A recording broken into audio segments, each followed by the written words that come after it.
23 shocking live stream incidents, 7 levels. I've put together this iceberg full of shocking incidents that were live streamed to the world. We're going to start with some painful but not too disturbing incidents, but the deeper we get, the more twisted and sadistic everything will become.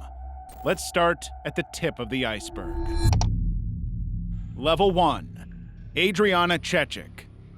On October 9th, 2022, thousands of streamers and fans gathered at a convention center for TwitchCon San Diego. The Lenovo and Intel booth featured an American Gladiator-style attraction featuring 2 raised platforms surrounded by a cushioned foam pit.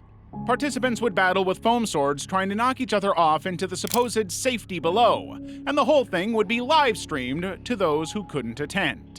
Adriana Chechik, a popular Twitch streamer and former adult film performer, stepped on to one of the platforms to face off against fellow streamer Eddybot.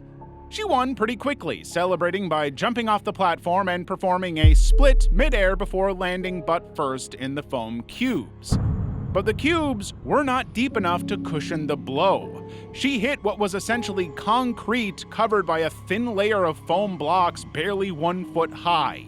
In fact, the pit only had 3 cubes deep of padding when safety standards typically required at least 7 feet. It was a death trap. The livestream captured the moment Chechik immediately writhed in pain, unable to move. At one point, she could be heard saying, "I can't get up." But the booth announcers, seemingly unaware of the severity, responded with disturbing casualness. No, she's fine, and she lives in the pit now." But she was far from fine. Chechik had broken her back in 2 places. The livestream continued rolling as medical personnel were called to check on her, quickly realizing how deadly the pit was. She was immediately rushed to the hospital for emergency surgery. For 5.5 hours, doctors inserted a metal rod and performed more spinal fusions than expected. Her bones were completely crushed, with nerve damage affecting her bladder function. During her recovery livestream weeks later, barely able to breathe while holding her phone, Chechik revealed the most devastating detail. She had been pregnant at the time of the accident and only discovered this at the hospital. The necessary spinal surgery meant she couldn't continue the pregnancy.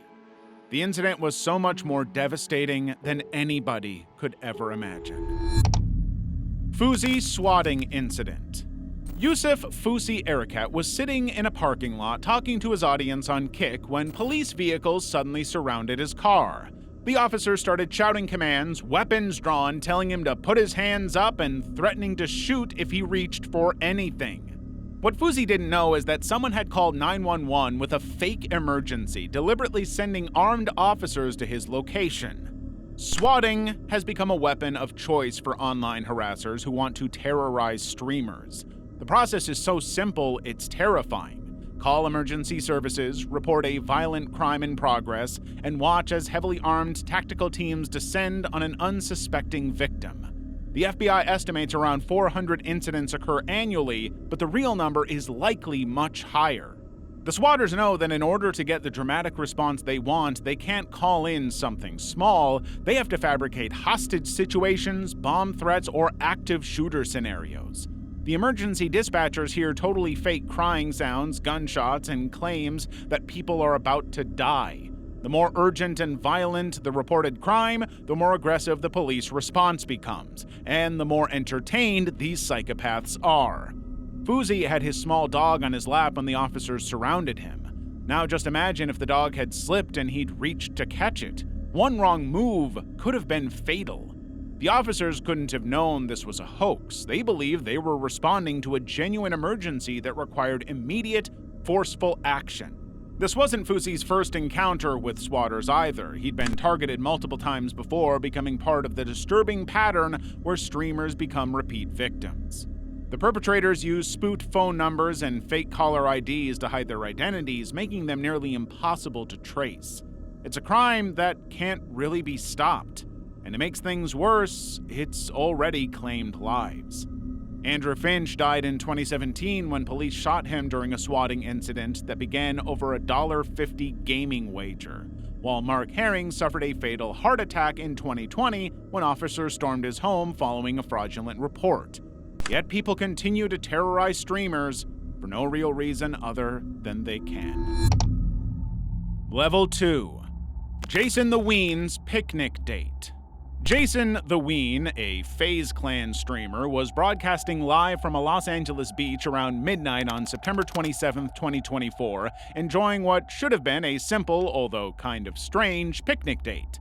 His date Maria was sharing a meal with him as thousands of strangers were watching online, and even though the whole thing was kind of weird, the stream was going smoothly, until a random guy appeared and started walking toward them.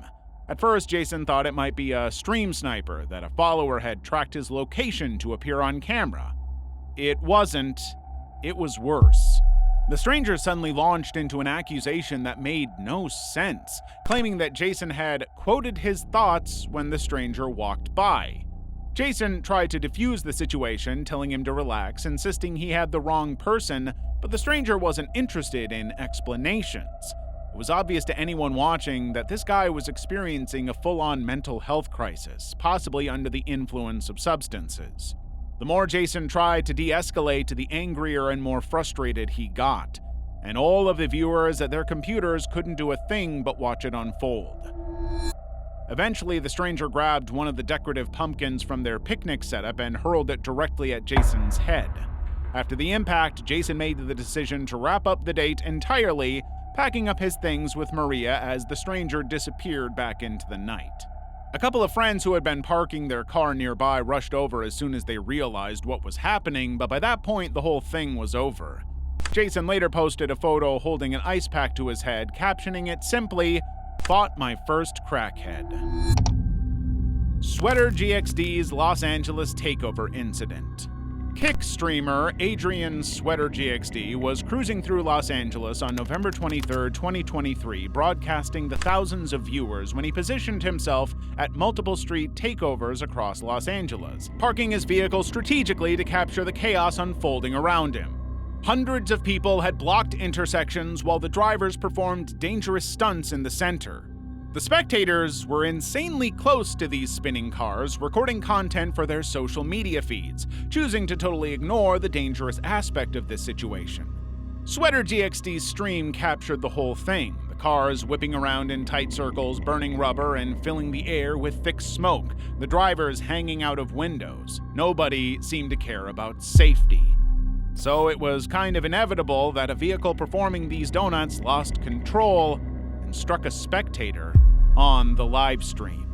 The impact sent the person flying. They survived, thankfully, but even though the crowd were silent as the injured person limped away, all bloodied, the show didn't stop. Other vehicles just took over, continuing their stunts while the injured person struggled to move to safety. Nobody even moved to help. In Sweater GXD's chat, everyone was shocked by the total lack of care. Even the streamer himself appeared stunned by what he'd witnessed, but unwilling to do anything. After capturing this moment of genuine human suffering, he simply returned to his regular gambling content on stake, transitioning from documenting serious injury back to playing casino games as if nothing had occurred. But for those who saw it, it's not so easy to forget. You know, we make a lot of videos about incidents like this, and if you're interested in seeing more disturbing content, why not hit that subscribe button? Let's move to the next level. Level 3. Armed home invasion during livestream. Canal Joseph was cooking tacos with his friends during a casual livestream at Mr. Piss Air's house when stream snipers began tapping on the windows. Obviously, no one wanted to confront these weirdos, so the group tried to ignore them, hoping to salvage their cooking segment, but the uninvited visitors just wouldn't leave. Early in the broadcast, the address leaked. All day after that, people kept showing up asking for pictures and meet and greets, creating an increasingly chaotic environment around the house. So many people were turning up, but the streamers noticed the same couple of faces showing up over and over, including 2 people wearing identical hoodies. Approximately 4 hours and 36 minutes into the stream, masked figures forcefully entered the house, beating Josiah so badly that his lip was bleeding and his face swelled. The attackers moved through the hallway toward the living room where Canal, Mr. Piss Air, and others were gathered. The stream picked everything up. The intruders had weapons, and they wanted Cannell's camera equipment and studio gear, threatening the group with violence if they didn't comply with the demands. But instead of submitting, Mr. Pissair fought back. Clearly surprised by the confrontation, the robbers were forced to retreat, but not for long. When they came back, they fired multiple shots into the air to intimidate the group, sending them scrambling for safety. Cannell immediately called police while the stream continued recording everything. The operator stayed on the line as sirens approached, with Cannell providing all of the details about the footage they had captured. Officers arrived to find bullet casings and Josiah bleeding from his injuries. The robbers had fled without taking anything, largely thanks to Mr. Pissair's unexpected heroics, but the live stream turned out to be a massive blessing. Viewers had identified the intruders by comparing the stream footage with news reports detailing how one of the robbers, Stephen Belk, was arrested hours later during an unrelated incident at a gas station. However, all charges were eventually dropped due to what authorities called insufficient evidence, even though, the whole thing was literally live streamed. Level 4. She didn't want to give him her number. Valkyrie, Cinna, and Emeru were in the middle of a week-long streaming marathon called Sysathon. They were live streaming from the Santa Monica Pier when a man wearing a gray hoodie approached them as they exited a Ferris wheel, introducing himself as Russell and asking for a photo. Just another fan, they thought. 20 minutes later, Russell appeared in brand new clothing. He positioned himself near one of the rides, crouched down, scrolling through Emeru's TikTok on his phone. When he got his chance, he asked if he could sing for the woman, then immediately followed with a request for Emeru's phone number. Clearly uncomfortable with the whole thing, Emeru thought on her feet, claiming she didn't have a phone, then saying she didn't know how to use one. An obvious lie from a streamer, but honestly, in this situation, who can blame her? Russell pressed harder, asking her to enter her number into his device, but when she continued refusing, his demeanor changed completely. Visibly offended by the rejection, he said, "I'm just gonna keep following her." So they did what anybody would. They tried walking away, pulling up their hoods and putting on sunglasses, but Russell could not be shut down. He followed them through the pier, his behavior becoming increasingly erratic, all while the women called for security on the stream. That was the last straw. On the stream, you can hear Russell saying, "I'll kill you right now," reaching into his pockets multiple times while advancing on them. Cinna positioned herself between Russell and Emeru as a human shield while their cameraman and assistant Emily physically intervened. Fortunately, nobody was hurt, but the streamers fled the pier screaming for help, eventually hiding in a store's back room and then in a shed for 15 minutes until police arrived. The stream cut off abruptly, ending their marathon early. As for Russell, he escaped before authorities could locate him, but he's forever known to a lot of viewers around the world as a very, very creepy stalker. Facebook Live murder. On November 8th, 2016, Anthony Jalea started broadcasting live on Facebook, drunk and angry, waving a handgun at his phone screen while challenging basically anybody nearby to fight him. Police, passing motorists, literally anyone. Anthony had been drinking heavily and taking Xanax that election night. His blood alcohol content later measured at 0.09, which is obviously well above the legal limit. He was convinced that his brother had threatened to kill him, and someone had driven him to a house on Jefferson Street in Jackson, Michigan, where they said his brother was staying. Nobody watching knew what was going to happen as he stumbled toward the front door, but fortunately, nobody answered the door. However, Tyler's father, upstairs in the house, noticed the suspicious white SUV in the driveway and watched from his window. Downstairs in the basement, Brittany Southwell sat holding her 7-month-old son while her fiancé Tyler was nearby. They had no idea what was coming.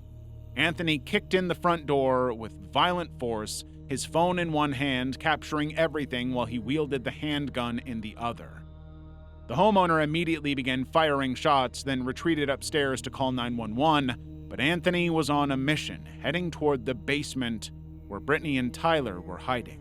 When he reached the stairs leading down, he pointed his weapon at Tyler and fired twice. But Tyler ran into a bedroom and slammed the door, calling 911 as Anthony shot twice more through the door.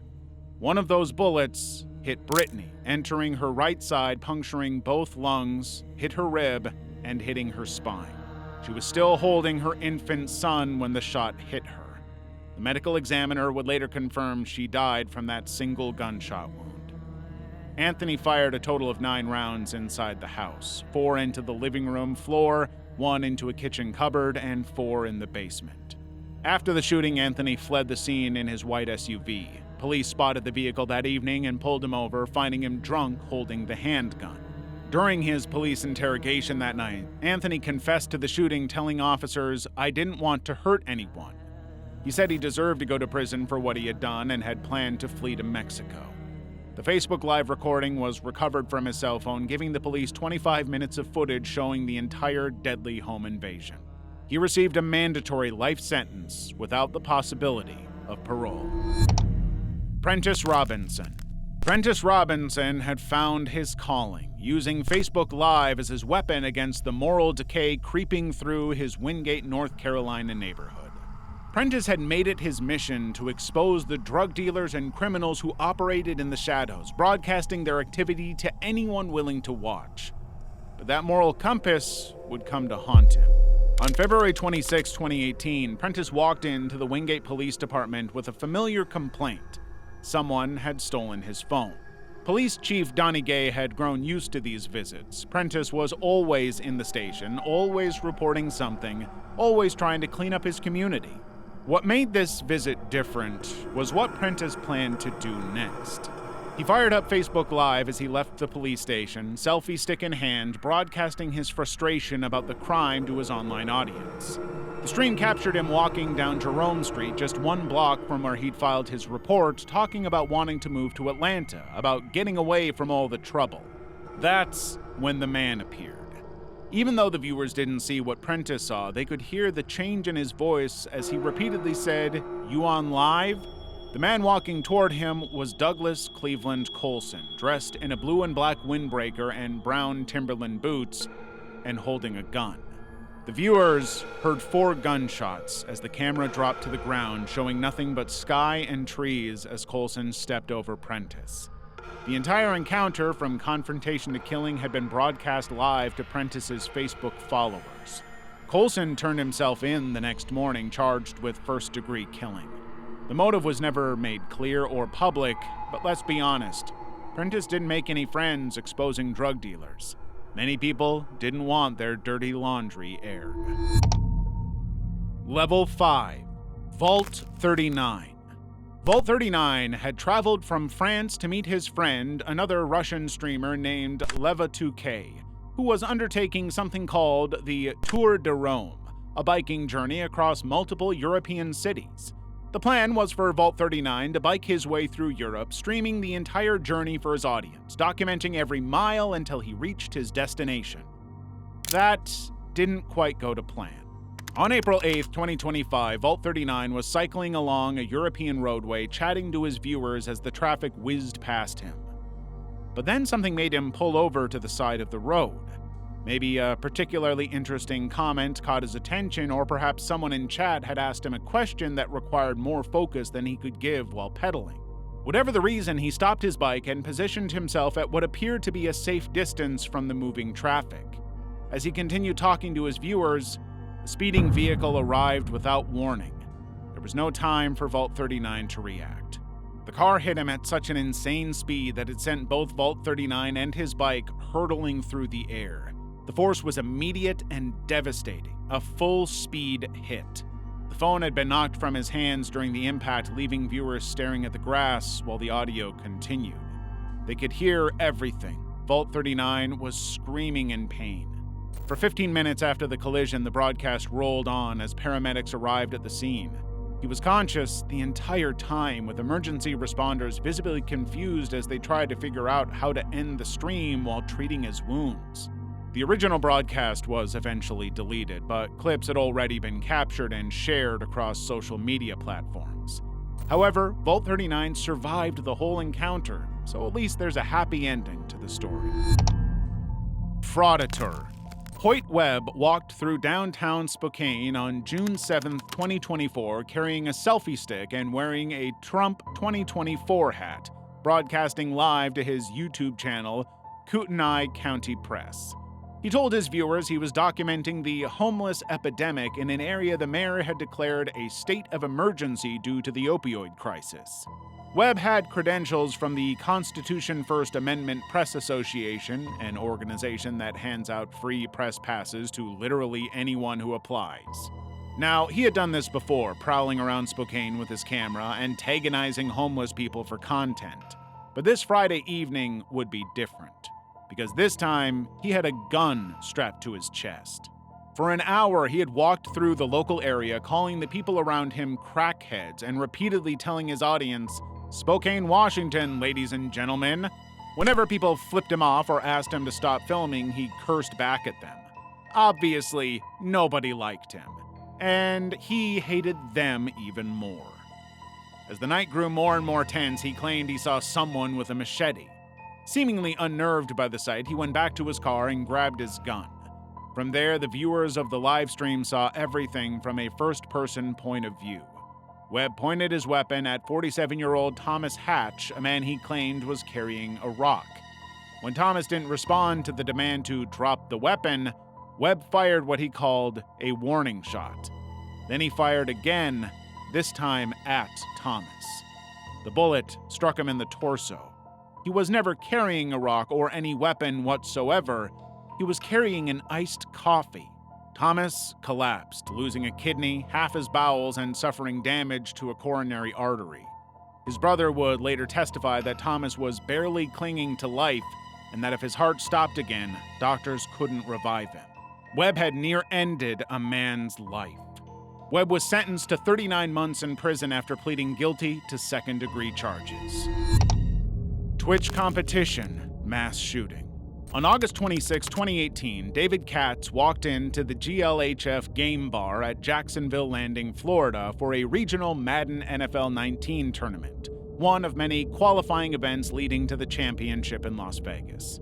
That night, there were around 130 to 150 participants and fans packed into the space, making it so crowded that spectators had to turn sideways just to move through the room.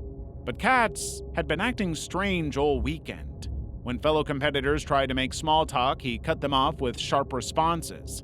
After losing a game on Saturday, he refused to shake hands with his opponent, just staring with what was later described as a vacant, chilling expression. His behavior was unsettling enough that other players noticed, but in the competitive gaming world, antisocial personalities weren't unusual. If anything, they were kind of expected. Sunday's elimination rounds began with Katz playing under the username Satiric Bulb. But he lost another match. He left the tournament area without a word, walking past the hostess stand and through the restaurant. What happened next would be captured on the tournament's live Twitch stream, broadcasting to hundreds of viewers online. It turns out that Katz had brought 2 handguns and extra ammunition with him. He moved through the crowded pizza restaurant, past other patrons eating and drinking, heading directly to the back gaming room. The red laser sight from his 9mm handgun appeared on Elijah Clayton's burgundy sweatshirt as he played at the featured gaming station. The laser steadied over Clayton's heart. Katz fired, hitting Clayton at least twice in the chest. Taylor Robinson, a married father from West Virginia, was killed next. Katz fired 12 shots total, wounding 10 others before turning the weapon on himself. The entire attack lasted less than 5 minutes. The live stream captured the gunfire and screams before cutting out. All 11 wounded survivors were hospitalized in stable condition, but Katz, obviously, did not make it. Nicole Barbrasova. Nicole Barbrasova started a Facebook Live session from the passenger seat of her friend's Volkswagen as they drove through Obranice, Czech Republic. They didn't have anything to share, they just wanted to have a good time and share their lives with their followers. Unfortunately, they also shared the end of their lives with their followers.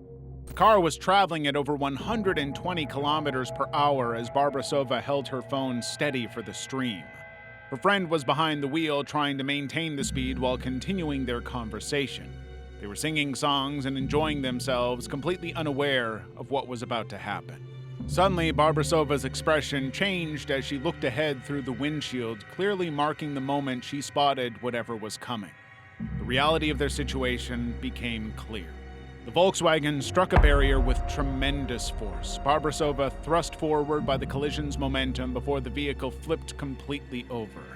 The phone fell out of her hands, but kept recording, now pointing at strange angles as it settled beneath a seatbelt.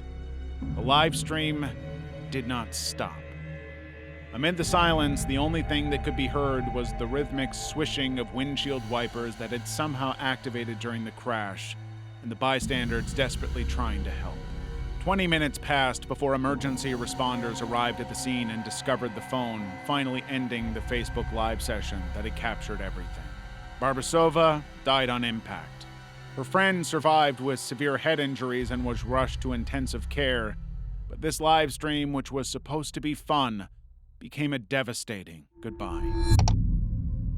Facebook stabbing. On January 8, 2024, Tonantzin Oris Beltran filmed herself in the Santa Rosa Police Department lobby waving a pocket knife while her mother, Olivia, sat nearby. A sergeant had literally just expressed concern about Tonantzin's mental state, telling Olivia that her daughter probably had some sort of mental health issue. You see, just hours earlier, Tonantzin had been arrested following a police chase, and now they were retrieving her impounded car. But given the danger she showed when she was on the road, the officers were not about to let her drive, which she didn't take well. In the video, she can be seen mouthing the words, "You have no idea what's waiting for you," while holding the blade. Her mother pleaded with her in Spanish and English to calm down and stay grounded, but no. That afternoon, the live stream began. Tonantzin activated Facebook Live from their San Rafael apartment balcony, forcing viewers to watch in real time as she turned on her 55-year-old mother. Using the knife, she attacked her mother with multiple brutal stabs, leaving her to bleed out while strangers watched through their phones.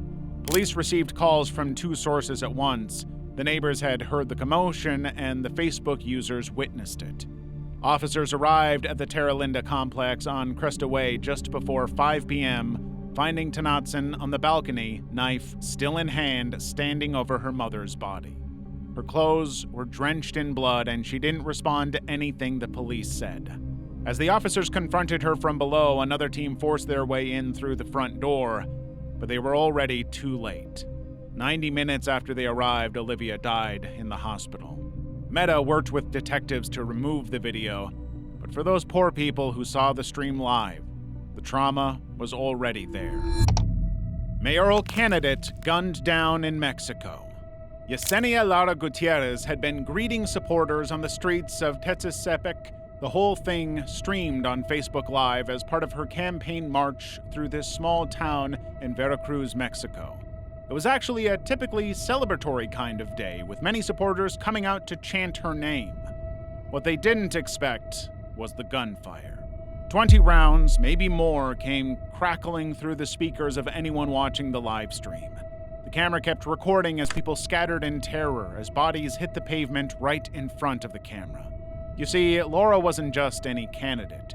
She was a widow whose husband, former counselor Enrique Aguirres, had been killed 3 years earlier. That should have been a warning. Sadly, her daughter died alongside her, with 3 others injured in the same hail of bullets. The attackers had arrived on motorcycles, opened fire, and vanished before authorities could respond. There were no arrests. Mexico's 2025 election cycle had already become the deadliest on record even before this, with 661 politically motivated attacks documented the previous year alone. 2 weeks earlier, another candidate had been eliminated at his campaign headquarters. The live stream stayed active on her Facebook page until the next day, allowing anybody to see what happened. For many in Mexico, it was just another day. Fatal standoff. Corinne Gaines was sitting on her apartment floor with a 12-gauge shotgun in one hand and her 5-year-old son wrapped in the other when Baltimore County Police kicked down her door. She had been live streaming to Facebook, broadcasting the encounter to friends who were encouraging her and telling her to continue on. But what's truly insane is that all of this started with a routine warrant for a traffic violation. The police had arrived at 9:20 a.m. that morning to serve warrants on both Gaines and her boyfriend, Kareem Courtney. Months earlier, during a traffic stop, she had used a cardboard license plate reading, "Any government official who compromises this pursuit of happiness and right to travel will be held criminally responsible." The police didn't find it very funny. When officers knocked for 10 minutes with no response, they went and got a key from the rental office. But the chain lock barred their entry, forcing them to kick in the door. That's when they saw Gaines with the shotgun pointed directly at them. Her boyfriend fled with their 1-year-old daughter, but Gaines stayed put with her son, and by 9:41 a.m., police declared a barricade situation.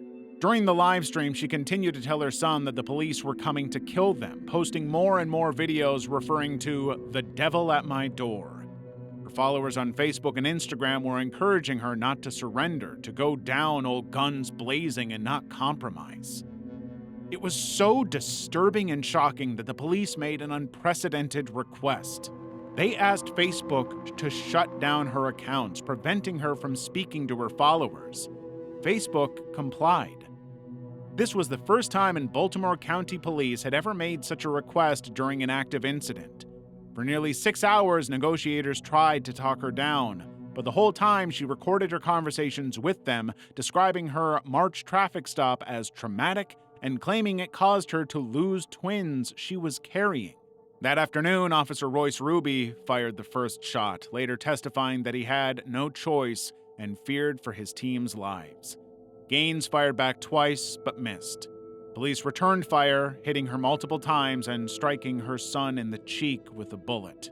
Her son was rushed to Johns Hopkins Children's Hospital, where he would later tell his aunt in a bedside video that police had shot him intentionally after seeing him try to run. The officers involved wore no body cameras that day, making Gaines' now deleted social media videos the only visual record of the encounter. The recordings that survived showed a mother who believed she was protecting her son from officers she was convinced meant them harm. But whether the killing was justified or just an unnecessary tragedy, that's a much bigger and more complicated question. Level 6. Koretsky Council Attack. On December 15, 2023, local officials poured into a council chamber in the small Ukrainian village of Koretsky for a budget meeting. Given the ongoing war, they were incredibly tense and determined to properly allocate their limited funds. But what none of them knew was that their colleague, 54-year-old Serhiy Batrin, had already made his decision. The meeting was streaming live on Facebook, capturing every mundane detail of their bureaucracy. Viewers watching from home saw all of the heated discussions about budget allocations and a proposal to give village chief Mikhail Mushka a wartime pay raise. Serhiy sat among his colleagues, but his opposition to the bonus was becoming increasingly vocal. The argument escalated until he stormed out, taking another man with him. Nothing changed when he left. The remaining council members continued their debate, unaware that Serhiy was coming back with a vengeance. When he walked back through that door, he carried 3 hand grenades in his jacket pockets. You can see him on the live stream, hands concealed, positioning himself near the doorway. Then he tried to get their attention. Of course, the counselors largely ignored him, too absorbed in their financial discussions to notice the shift in his demeanor. The Facebook stream continued rolling, broadcasting to anyone who happened to be watching the local government proceedings. Without warning, Serhiy pulled the grenades from his pockets, removed the safety pins, and casually dropped the explosives onto the floor. All 3 exploded within seconds, filling the chamber with smoke and screams. 26 people were wounded. 6 remained in critical condition, fighting for their lives. 1 person died immediately, while another would succumb to their injuries a month later. Serhiy himself was critically injured and hospitalized, eventually passing away before he could be held accountable. Mogami I fatally stabbed. Airi Sato is probably better known as Mogami I, a live streamer who had gathered 2,600 followers on the Who Watch platform. On the morning of March 11, 2025, she announced to her fans that she would be doing something she called a Yamanote Line walking tour, streaming herself as she walked around Tokyo's most famous train route. But what her viewers didn't know was that among them, 42-year-old Kenichi Takano was watching from his home in Tochigi Prefecture, and he was going to end her life. Takano had been planning this for months, ordering a 13-centimeter survival knife online and carrying it with him as he traveled to Tokyo that morning. He told police later that he watched her live stream in real time using the buildings and landmarks she passed to track her exact location. At 9:50 a.m. in Takadanobaba, just 350 meters from the train station, Takano found her walking alone, live streaming to her fans. He approached without saying a single word and began stabbing her with over 30 wounds to her head, neck, and chest before she even had a chance to react. Her screams for help were captured live on the stream, heard by more than 6,000 viewers who initially thought it might be some kind of twisted staged content. When the attack eventually stopped, the blood-soaked Takano picked up her phone and pointed the camera at her face, asking her, "Are you dead?" You can imagine how shocked and traumatized her followers were. None of them had any idea if this was real or just some kind of seriously twisted prank or stunt. The sirens wailing in the background should have been a giveaway. The investigation revealed that Takano wasn't just some crazed fan, but a man who had actually met and interacted with Mogami Ai before. Back in 2021, he discovered her streams. By 2022, he was visiting her workplace and lending her money, eventually giving her over 2.5 million yen that she never repaid. He had taken out loans from consumer credit companies to fund these transfers, even winning a court judgment for the debt, but she disappeared, leading him to file a missing persons report. When he saw her back on stream, he felt like he had to get his vengeance in an unthinkably cruel way. When the police arrived, they found him standing calmly at the scene with 2 knives, admitting immediately to the stabbing. He told investigators he wanted the world to know what she had done to him, that creating this incident would expose her, but all it really did was prove him to be a psychopath. Sitora B. Sitora B was streaming live on VK, Russia's social media platform, chatting with her followers while driving to work that morning in Kazan, Tarakstan. But her eyes kept drifting down to the screen, watching comments scroll past as she divided her attention between the road and her digital audience. Obviously, her car drifted slightly as she looked away from traffic, her focus pulled between performing for viewers and driving. Suddenly, the camera caught the exact moment that Sitora realized the mistake she had made. Her phone tumbled from the dashboard to the floor, looking down one final time as she realized what was about to happen, and the screen went completely black. She was dead. Her small car had drifted into the oncoming lane on the Raifa-Kolbash highway, right into the path of an oncoming bus, which struck her vehicle with such devastating force that the tiny car was nearly crushed in half. The impact launched Sitora from the driver's seat clear across to the passenger side with violent momentum. When witnesses arrived, they found her hanging halfway out of the passenger window, blood streaming down the car door from severe head wounds. The bus had T-boned the Matisse so hard that twisted metal was all that remained of what had been her car just moments before. She died instantly from the collision. The bus driver and 4 people on the bus were also injured in the crash, including an infant. Police later confirmed that Sitora had been distracted by her online broadcast, accidentally allowing her vehicle to drift across traffic lanes into the path of oncoming vehicles. The entire sequence had been captured and transmitted live to her followers on VK. The phone continued recording even after falling, documenting the aftermath of this tragically avoidable accident. Please, do not use your phone while driving. Bodybuilder, influencer, murderer. When Nermin Suleimanovich went live, he promised his Instagram followers they were about to witness something they'd never seen before: a live execution. Nermin had already beaten his ex-wife so severely that her face was bloodied and disfigured, and now she sat on a porch bench, barely able to speak. When he showed off her horrific injuries to his viewers, he explained his justification as being simply because she had reported him to police for domestic violence. He proved exactly what she had reported him for. 12,000 people were watching live as he pointed the camera at his ex-wife before firing a single bullet into her forehead. That alone was enough to be downright traumatizing for anyone and everyone watching. But then he panned the camera to show his toddler lying on the floor crying.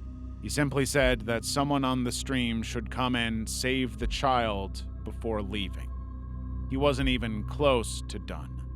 Nermin left the house and started filming again, this time announcing to his viewers that he'd killed 2 more people off camera, his father and his son. Now he was driving through the streets of Gradachaks in his BMW, hunting for more targets as part of his insane crime spree. When he spotted a police officer in Skoda, he opened fire, but the officer escaped. By this point, 300 people had given his live stream a like, clearly thrilled by his sickening killing spree.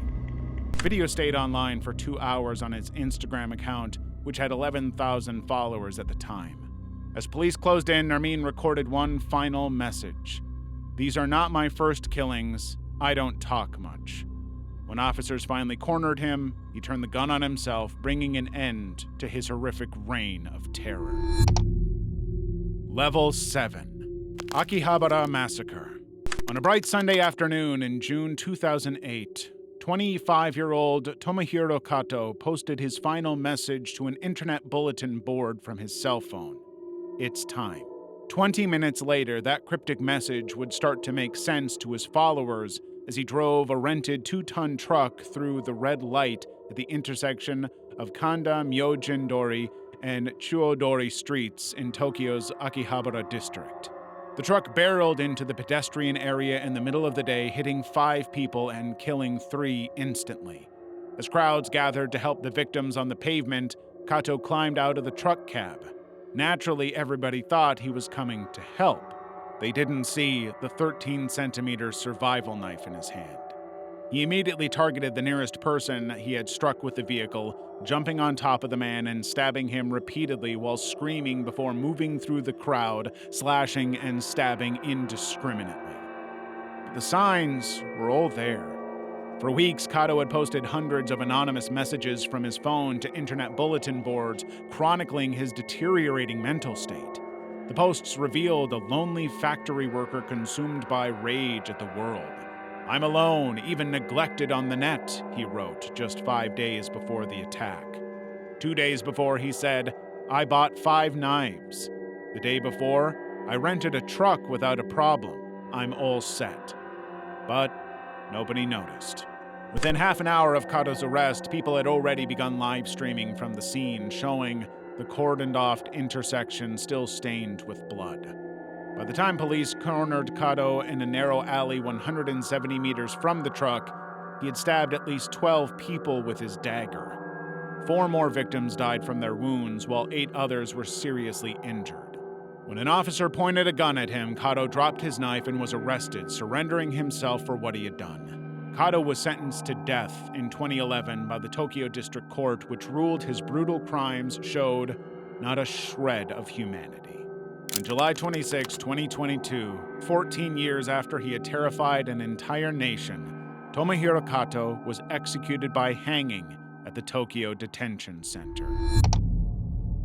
Facebook Live Confession. On a Wednesday evening in June 2019, Cressida Williams called her ex-boyfriend.